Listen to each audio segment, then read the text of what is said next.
Welcome to Checkout Chatter, where we bring you the best recipes and culinary tips straight from Martin Supermarkets.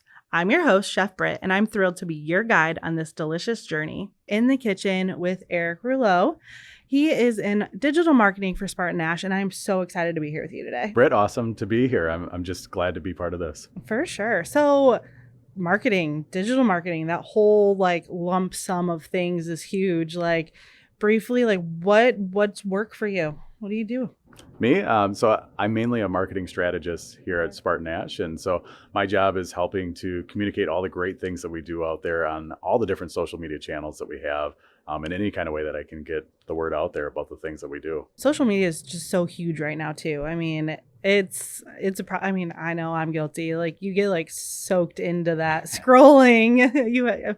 But in a way, how much you learn so much though too. One of the facts that's out there is you scroll 300 feet of Facebook a day, or you spend about 2 hours on social media a day, and you don't realize it, right? You're spending these micro moments, 5 minutes here, 10 minutes there. All of that adds up throughout the day. It does. That's great. It's kind of I don't want to think about that, but it's probably true. I am guilty, 100% guilty. I know we work together, but I know that you have a very busy family life as well. I do. Yeah. I do. I've got 4 boys, and they're all ages 10 and under. So 10, 8, 5, and 2. So very, very busy, as you mentioned. Oh, yeah. So I know that you really, focus on healthy lifestyle and things like that. Have you found it difficult with the boys to try to get them in that as well? It's definitely challenging to say maybe the least on that. My wife and I, we put together a really good plan, and the plan stems from having a really good calendar of the meals that you're going to have throughout the week. And then I think from a nutrition standpoint, everyone tends to be a picky eater, especially kids. And when you have 4 of them, they're all picky eaters, all in their own way. And so we found different ways to really help our meal planning meet the needs of each kid's pickiness. Okay. So are you making different meals for each one, or are you guys that's got to be challenging? Yeah, so we start out the week. So I'll start with my Sunday a little bit. Okay. So Sunday is my planning day. Okay. Sunday, I sit down, and usually it's at breakfast, and I'm doing a little bit of an audit of the pantry to say, okay, what the heck do we have, right? We went through last week, what's left in the pantry for the next week. And then as the kids start waking up and they start coming down for breakfast, I really work with them to understand, what do you guys want to have to eat this week, right? What do you want to have Monday, Tuesday, Wednesday, Thursday, Friday of this next week? And then based on that, we'll kind of put together our grocery order. Best thing is my local grocer delivers groceries. So put in the order and we have that in by noon, and we're ready to go for the week. But a lot of it starts with that planning. And I think with the calendar, so it sits there in the kitchen and the kids can see that and they like it. I've got kids that come down every morning and they're like, hey, when I get home from school, we're going to have this for dinner. And they get pretty excited about it. Right. But I think that helps with kind of getting over the pickiness, because they get to pick it on Sunday, and 2, they get to visually see that throughout the week so that they know what's coming, right? It's not a surprise. It's not like they come home at 5 o'clock. It's like, oh, what are we having for dinner? It's I already know. So do they get involved with you guys in the kitchen cooking? Oh yeah. Definitely. Yeah. They can be hit or miss on that, with 4 kids, and, some of them being a little bit older, they have friends in the neighborhood that they want to play with and attend to and have activities to after school. Right. But those that don't, they do help out in the kitchen quite a bit. Some of their favorite things to make at night are things like pancakes. And we really get into, one of my sons calls it confetti spaghetti pancakes. But elaborate, please. You make pancakes, but instead of making them in the traditional circle, you put it in a Ziploc bag, and you're going to take and squeeze it out almost like icing on a cake. Okay. And you're going to make these long noodle shaped pancakes. And that way you can create a spaghetti style pancake. And what we do is we use Kodiak, so a protein powder based pancake mix to make it a little bit healthier. And the kids get to have fun making that. So that's one of them that they have fun with. The other big one, I think we do this at least once a week, is letting the kids make their own pizza, right? A lot of people order pizza in and have that, right? It's full of calories, full of a lot of things, but we'll use small little pita breads, the round ones. We'll lay them out, and this becomes like an activity for you and the kids. So they get to lay it out. You've got 5 or 10 minutes of activity, put your sauce on, put your cheese on, put whatever toppings you want on, and then you're cooking it for 10 to 15 minutes. Easy meal, great activity for the kids, but really gets them involved in the kitchen. I love that. Yeah. We do pizza too. So that's actually one of our like a holiday tradition that we always do, like pizza night. And it's just come into one of these things that like it could never go away at this point because it's just stuck. But I think pizza's perfect because everybody wants something different on their pizza. Yep. So like now that we're on the topic, though, like I need to know what's like your pizza because I'm gonna judge you for this. Top topping in our household is pineapple, and then the swing topping is whether or not you're gonna have pepperoni on it or not. Okay, so like we actually just became best friends because I love pineapple on pizza. So I do something that's called like the meat, heat, and sweet. Mm-hmm. So I like the pineapple, and then I like to have either, you know, bacon or pepperoni, you know, any of those is fine. I'm not super picky, but then I put jalapeno slices on it. Oh my gosh. So you have like the salty from the meat, you have your pineapple, your sweet, and then your spicy. So it's like the perfect pizza combination ever. The meat, heat, sweet. Got it. Now I'm gonna be the weirdo. My favorite pizza topping is green olives. So that's like my favorite thing. If I get pizza, it's green olives all the way on it. I love green olives. Like a olive burger or something like that. Like people like look at me weird, and I'm like, no, it's so good. I love it. But I was also the kid that like would have a can of black olives. Oh. And like fill my fingers with them, and like I'd put a black olive on every finger and then sit there and eat it. Like you're looking at me like you've never done that before. I just don't like black olives. So. Oh, okay. So okay. Green olives, and then I draw the line there. There you go. So. Okay. Are you like all green olives, like blue cheese stuff? I do all this stuff like for jalapenos. I'll do the stuff with the garlic. Blue cheese is one of those cheeses that I just don't get as close to. So, and I feel like blue cheese is one of those like you're either a lover or hater. Yep. There's like no in between on that. It's over there with the black olives for me. So I think meal planning though is huge. Our family does stuff very similar to that as well. We've gotten into big too, where the kids now, they only want to pack their lunch. Mm-hmm. They don't want to eat school lunch anymore. And I think that was a big, because I remember being a kid and it was like pizza day at school, or when they had the Bosco sticks, I think is what they were called. You know, it was like, those were like the best school. But now it's like the kids have definitely like, I think charcuterie has affected this so much though, because they want to make their own kind of snack box. So do your kids, do they tend to pack, or? They're a little hit or miss on that one too. Okay. You know, it's been nice because the school offers that today as an option for us. So it is one less thing that we do at night. Sometimes the kids do pack, and when they do pack, it's like what you're saying, like kind of the snackle boxes of it, right? So they're putting the Ritz crackers in there. Mm-hmm. They're putting, you know, a meat and a cheese inside of there, and then for some odd reason they're grabbing a cereal to fill the the fourth spot in it. Oh, for sure. Gracie's big on like oranges. She loves oranges and popcorn. Like my 5-year-old could eat like an entire bag of popcorn every single day. And oh my gosh. She loves popcorn, which I mean, there could be worse, right? Like I'll take it as like her snack of choice for sure. She's also she only likes water and like milk. She hasn't crossed over that bridge of wanting like those sugary drinks yet. And so I'm trying to hide her from that like as best as I can.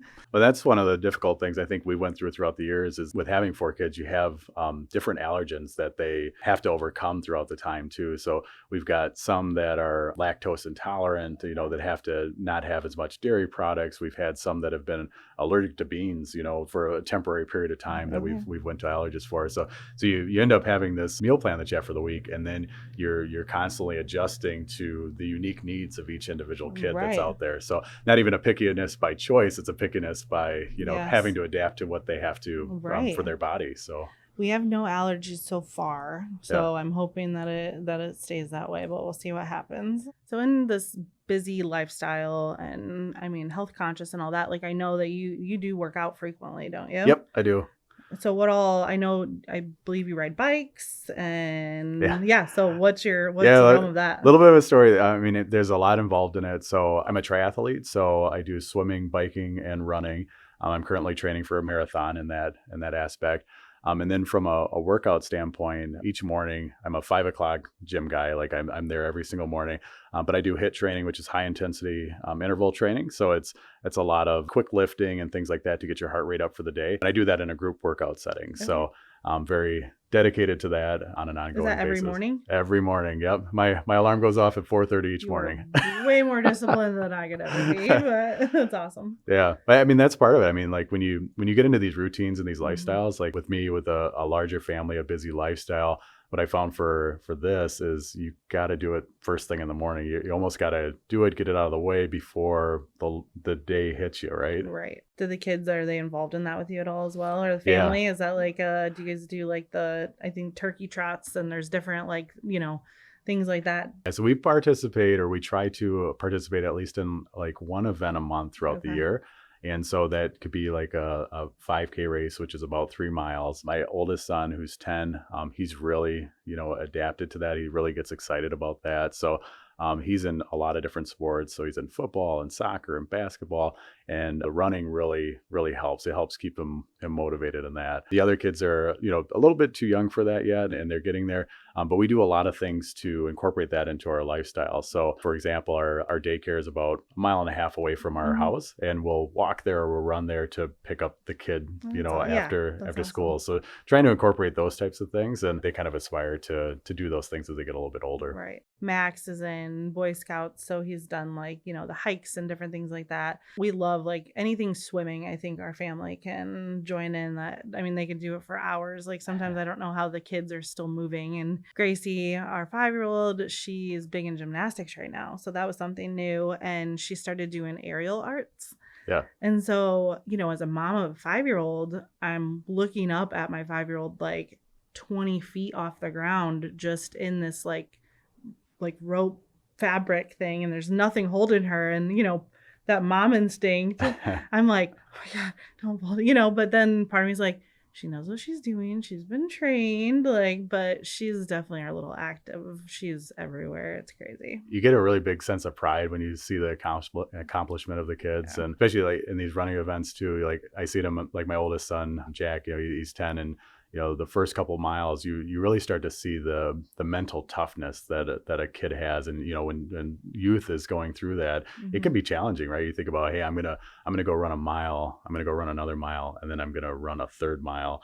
And so a lot of it is I probably annoy all the other runners when I'm running, but I'm cheering on my son the whole time. The first mile, I'm like, hey, come on. I'm yelling out his time. The second mile, cheering, come on, yelling out his time.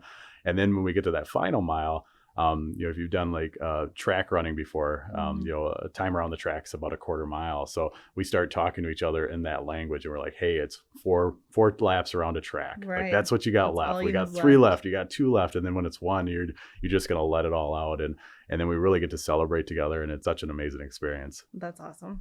When you're running and things, are you listening to music at all or working out? Yeah. Are you guys music listeners? Yeah. My oldest son and I, when we run, we have like this 1-ear policy, right? So because you got to be able to listen still to the others. So we put in opposite ears, and we are kind of talking the whole time. We're usually talking about the goals or where we're at or what we're seeing along the way. We run a lot in the Grand Rapids area, and there's a lot of bridges that the runs run over. So it's really neat because we run over and we're looking at the river and those kinds of things. So it's very experiential in the things that we're doing. That's awesome. What are you guys listening to? What's your music choice while you're with? My son really likes Justin Bieber and Marshmello. So those are the 2 topics of choice there. I just listen to a lot of rock music along the way. So going on in the background. Yeah. Yep. I like it. And our tendencies, like my husband's very like, I feel like he picks something different all the time, and I don't know what it is. And like, don't judge me for this, but like it's the 90s, like old hip hop R&B that that's just gets me going. Yeah, like it's got a steady beat. It keeps you going. So for sure, I have to do that. Within the lifestyle, I know, like, what are some tips and tricks that you have for meal planning, setting your families up for success, really, to be able for it to run that smoothly? I think the calendar is the big thing, and if you start every Sunday with here's what I'm planning to do, and if you can get 70-80% of that right, you're going to be much more stress-free. You're going to feel like you reached the goals that you had for that week. You're going to feel like you had the meals that you had. I mean, prior to having this calendar, I can remember, 3 years ago, it was 5:00 every night, and we'd be going to the, what's in the pantry? What can we make? What can we do? And then we'd be pulling up an app and ordering, food that was probably unhealthy for us, food that, it was just quick to come because we had to solve something. We had to solve it quick. We hadn't planned out for it. So, being very planned out in our approach, I think helps us out in a really big way.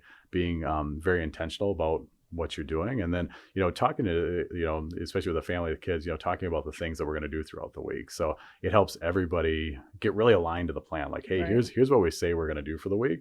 Now you can have backup plans and there's always things that are going to happen throughout the week. But like I said, if you get like 80% of that right going into it, you're going to do okay. For sure. It can't be perfect all the time. It just doesn't work that way with being a chef, and especially within a grocery store, like different samples and oddball things that just like accumulate in the pantry. Yeah. We started doing like once in a while, we'll call it like chop night. And so with there being like 3 kids, each kid will go into either the refrigerator or the pantry and pick like one random thing.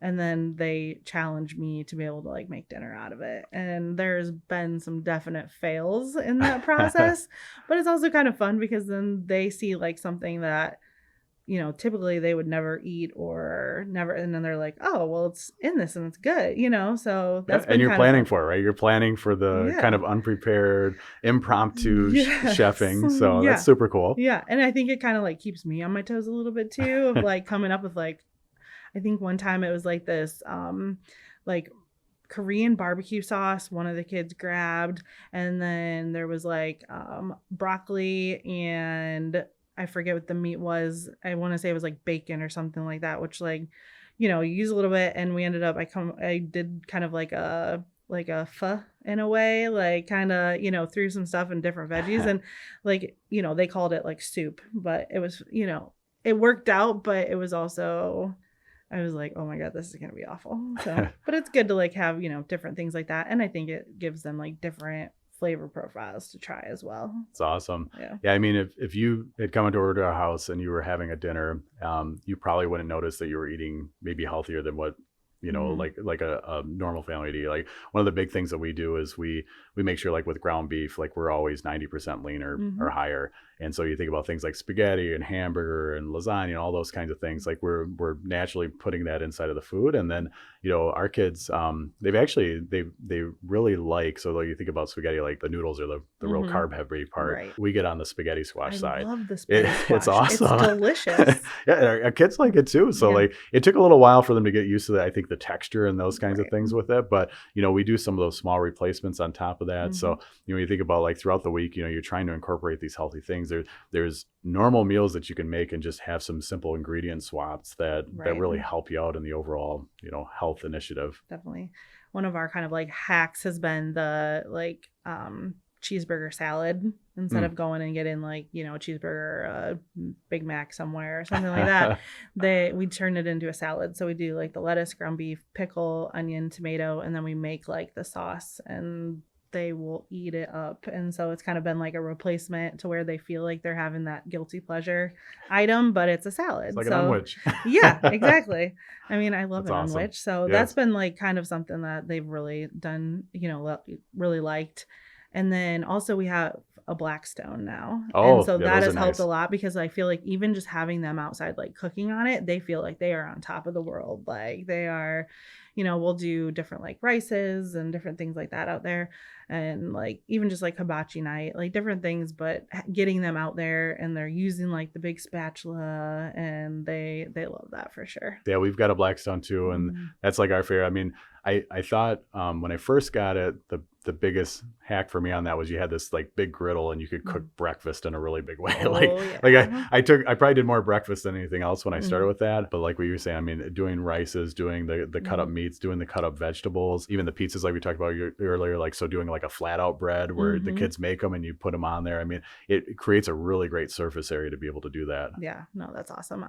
That's one of my favorite purchases, I think, that we use all the time for sure. How do you guys get away from the kids not having soda or like limiting soda? Do you just not have it? Because I feel like that's been definitely a struggle. Yeah, generally, I mean, it's just not in our household. I think that's like the number one thing. Like if you're trying to avoid something, get away from it, just don't have it in the house, right? True. Like that's one of the big things. They do like juices, right? And I think there's no kid that doesn't like juices, right? So we do keep those around, but most of them are really big on water. I mean, water bottles. Do they do the flavors in the water?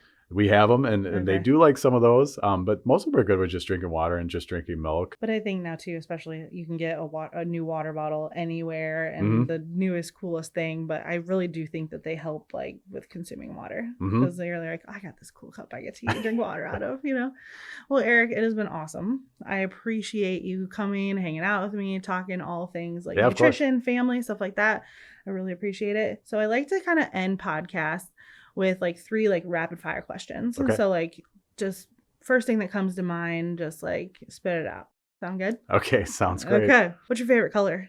My favorite color? I like green. Okay. Green's always been my favorite color. So if you could travel anywhere, where would you go? California or Florida or some place like that. United States that maybe I've been before or maybe that I'd like to explore more of. Okay. I know you're a healthy eater. We've talked about this, but I need to know, what's your one unhealthy guilty pleasure? Either Reese's peanut butter cups or just like giant chocolate chip cookies. So those are 2 good ones, and I think it's the sugar that gets you in those ones. Like Reese's cups, I could eat especially those. There's something different about the Reese's egg. I don't know why, but there is. I don't know what they do with that. It's like softer chocolate or something. So. Well, awesome. Thank you so much, and hopefully we can get together and talk again soon. Thanks for tuning in to Checkout Chatter. Please subscribe, comment, and leave a review.